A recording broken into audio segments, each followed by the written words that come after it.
Hey there, it's CJ Willie and I'm cracking a back. Today is pack number 6 in the Magic the Gathering Hour of Devastation Bundle Bingo. Check out my preview video for the explanation on how this Hour of Devastation Bundle Bingo will work. I've added a link to the preview video in the description below.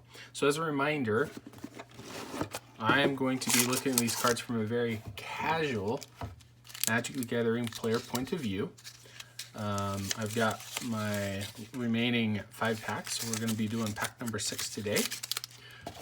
And hopefully we'll be able to hit bingo with either a Supreme Will, a Torment of Hailfire, or one of the uncommon desert lands. Hopefully Ramanap Ruins. So anyway, we won't spend too much time looking through the commons. We might talk about them if, they had some sort of impact in limited. Uncommons and rares we'll probably spend a little bit more time talking about. But let's get started and zoom in. About right there, that looks good. Okay, Kindle Fury, single red mana, instant, target creature gets +1/+0 and gains first strike until end of turn. So a great combat trick, definitely helped out a bunch in the aggressive decks where you could win combat battle. It is a card that I have played in some like modern and pioneer decks off and on. It's a pretty good combat trick for a single red mana. Next we have Spellweaver Eternal, 2 mana, 1 and a blue. Zombie Naga Wizard, it's a 2/1, has prowess and afflict 2. This card did a lot of work. I played it in a couple of different like aggressive blue-red decks, blue-white decks. With prowess, that's no joke, and afflict 2. Afflict, once again, was a really difficult mechanic to work around in Hour of Devastation. I mean, do you block? You're going to take 2. If a couple of spells happen, like a Kindled Fury, you block, you still take 2, and you lose your creature. So Spellweaver Eternal was a pretty good card. Dauntless Aven, we've talked about. It's in a couple of previous packs. It's 3 mana, 2 and a white. It's a bird warrior. It's a 2/1 flyer. Whenever Dauntless Aven attacks and tap target creature you control, it comboed pretty well with Exert. You would attack him with Dauntless Aven and you exert your other creature, then you would untap that exert creature with Dauntless Aven's ability, and you got kind of a pseudo vigilance, and you were able to use your exert creature, turn after turn after turn. It was a little slow at 3 mana because by turn 4 in an aggressive deck you were hoping to already attack quite a bit, but I did like it in a blue-white flyers deck. Next we have Firebrand Archer, 2 mana, 1 and a red. It's a human archer, 2/1. Whenever you cast a non-creature spell, Firebrand Archer deals 1 damage to each opponent. I tried to make this card work in like a blue-red spells deck. Yeah, it would do some incremental damage, but in limited, usually you weren't casting too many non-creature spells, and because of the way the format was, you had to have creatures and you had to have blockers. So I didn't really play Firebrand Archer or really take advantage of its ability that much.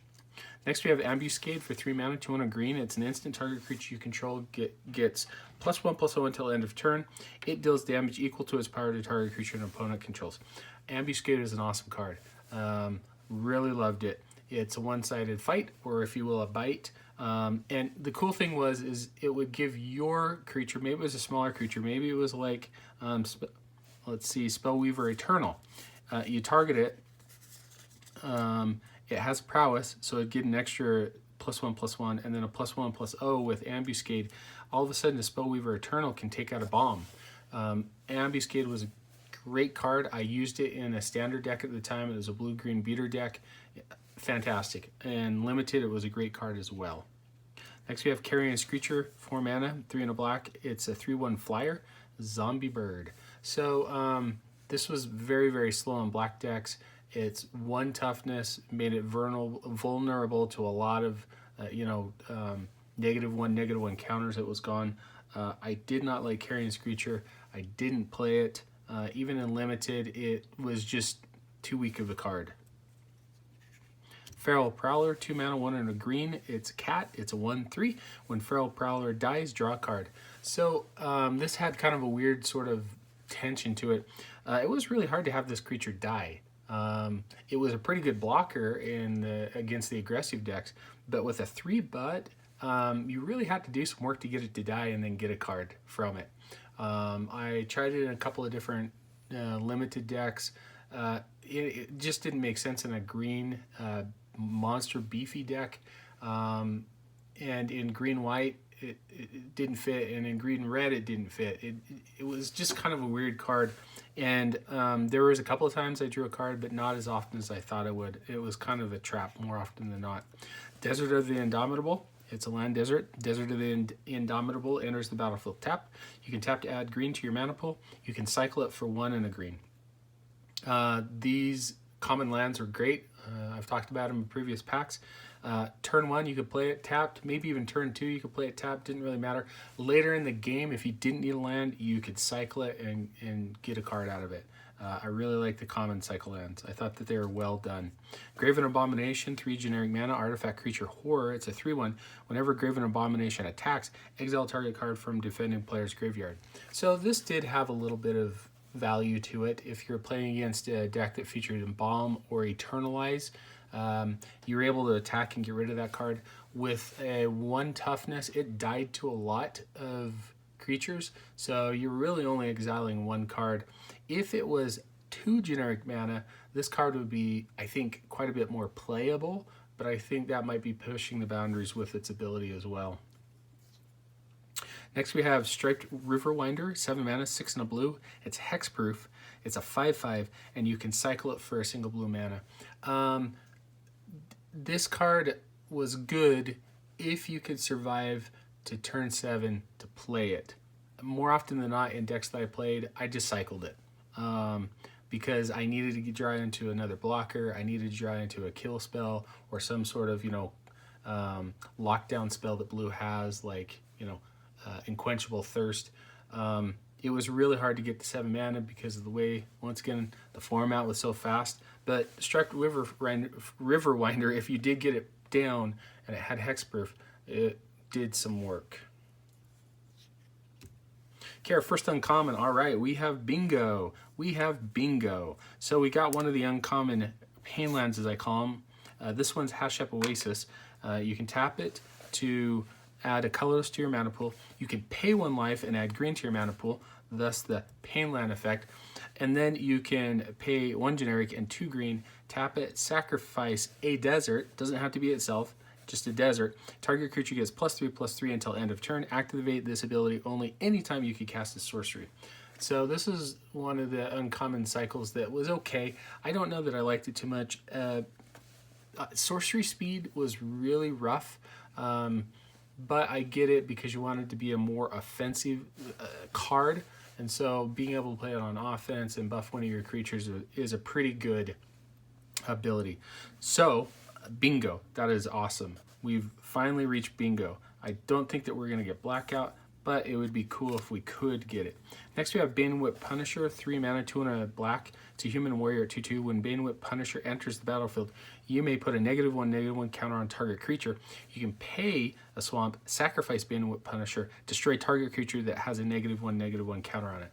So this card has done some work. In Limited, it was great. You could have it enter the battlefield, put a -1/-1 counter on their big beefy, tap another swamp, and then sacrifice Banewhip Punisher and destroy that creature. So if you will, in kind of an odd way, it was like a Ravenous Chupacabra, which would come a couple of sets later, if you had enough mana, which is 2 and 2 black. Exact cost is Ravenous Chupacabra. You were able to take out a creature. So Banewhip Punisher, I thought, was a pretty cool creature, and it didn't necessarily have to be the one that you put the -1/-1 counter on. If creature was already in the battlefield with -1/-1 counter, you could take that one out as well. It comboed really well with Ruthless, I think it's Sniper, or maybe Ruthless Archer, I can't remember the name of the card, in the set as well. It's a single black mana that whenever you cycle card, you put a -1/-1 counter on a creature. Banewhip Punisher was a great card, really liked it. Next we have Sand Strangler, 4 mana, 3 and a red. It's a beast, 3/3. When Sand Strangler enters the battlefield, if you control a desert or there is a desert card in your graveyard, you may have Sand Strangler deal 3 damage to target creature. This is a great card. In Hour of Devastation on Maquette, they're desert, running around. This would enter the battlefield and do 3 damage. So kind of like a Flang Tongue Kavu with slight differences. It was 3/3 instead of a 4/2, and Flang Tongue does it when it enters the battlefield. This one does it when you have a desert either on the battlefield or in your graveyard. Sand Strangler is a really great card. I've even seen it played in a Pioneer deck or two It's kind of a faster aggro red deck that features desert. So pretty cool card. All right, let's see if we've got an awesome mythic rare or a rare. So the great reveal is, oops, we have Dejaru with Eyes Open. 5 mana, 3 and 2 white, legendary creature, human warrior. It's a 4/3, it has vigilance. When Dejaru with Eyes Open enters the battlefield, you may search your library for a planeswalker card, reveal it, put it into your hand, then shuffle your library. If a source would deal damage to a planeswalker you control, prevent 1 of that damage. So this card didn't make too much in the way of waves during the limited format. Obviously because in sealed or draft, you had to get lucky to get a planeswalker and then Dejaru. And you know, he's white mana. The planeswalkers in the set didn't really feature too much in the way of white mana, so it didn't play off. This is a card though I'm interested to build around because in more of a pioneer or modern deck from a very casual format, I think that I can, you know, combo it off with some planeswalkers that share colors with Dejaru. So in limited, it wasn't that great, but it is a card that I've never played with it, so I'm very interested to see what I can build around, or you know, stick in a deck, and it just gives me another option to go get the planeswalker I need and put it into my hand. And then we have a Mountain and Resilient Kenra. All right, well, we got Resilient Kenra in one of the earlier packs. Now we have the token that goes with him if we eternalize him. All right, best card out of the pack, I'm going to go with Banewhip Punisher. I think it was a sign of things to come with Ravenous Chupacabra. Basically, if you look at it, it has the same mana ability as Ravenous Chupacabra. It's 2 and a black, and then if you play it on turn 4, you can pay another black and destroy the creature that you put a -1/-1 counter on. It's a little more quirkier than Ravenous Chupacabra because Chupacabra enters the battlefield and you destroy a target creature. Banewhip Punisher, you know, it enters and either you got to find something with -1/-1 counter on it, or you just utilize the creature that you put the -1/-1 counter on. Banewhip Punisher is a great card. I'm happy to get another one of it. I think I've only got 2 or maybe 3, so if this one might be the 4th one I needed for the play set. Anyway, I hope you enjoyed the video. If you did like it, subscribe and share. Take some time to tell me in the comment section what was your favorite card of the pack or best card in the pack. We got bingo today. We got bingo, which is really awesome. So until next time, when I'm back to crack the next pack in the Magic the Gathering Hour of Devastation Bundle Bingo.